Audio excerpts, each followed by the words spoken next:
Chapter 12. Joseph's mean brothers and what God meant to do. Genesis 37 and 50. We've heard a lot about Abraham, Isaac, and Jacob.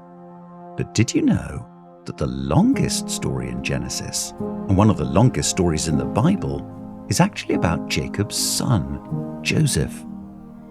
When Joseph was a teenager, Jacob made him a special robe.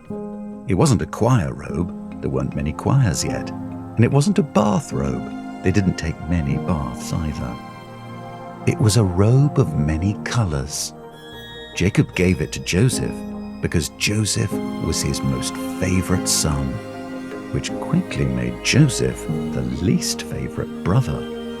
And to make matters worse, Joseph had a dream that one day his mom and dad and brothers would all bow down to him.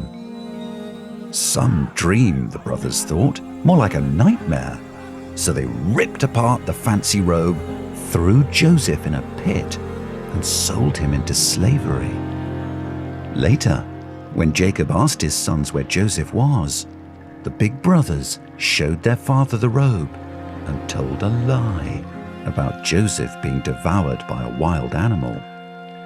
Everything in Joseph's life was about to get worse, but then better, then worse, then better, then worse, over and over, until everything finally got better at the end.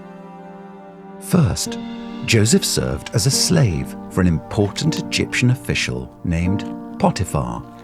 That's worse.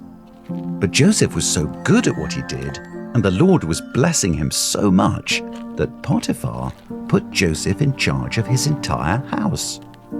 That's better. But then Potiphar's wife tried to kiss Joseph. And because he knew better than to kiss another man's wife, she lied about the whole thing and got Joseph thrown in prison. That's worse. But God was with Joseph and gave him the ability to interpret dreams for two other prisoners.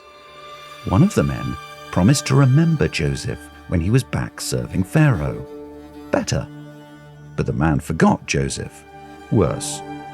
But later he remembered. Better. By the time he was 30 years old, Joseph was working for Pharaoh himself and on his way to being the second most powerful person in Egypt. Much better.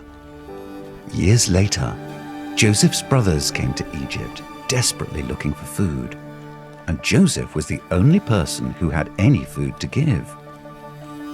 Sure enough, Joseph's family was bowing down before him, except they didn't know it was him, not right away. And once they found out it was Joseph, their long-lost brother, the "I thought you were dead" son, they were afraid.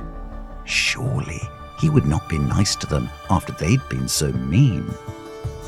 But that's not how Joseph saw things.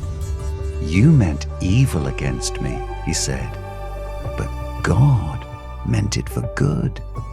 That's how God works. Not just for Joseph, for all his people. No matter how many pits or prisons we end up in, God is up to something better, much better.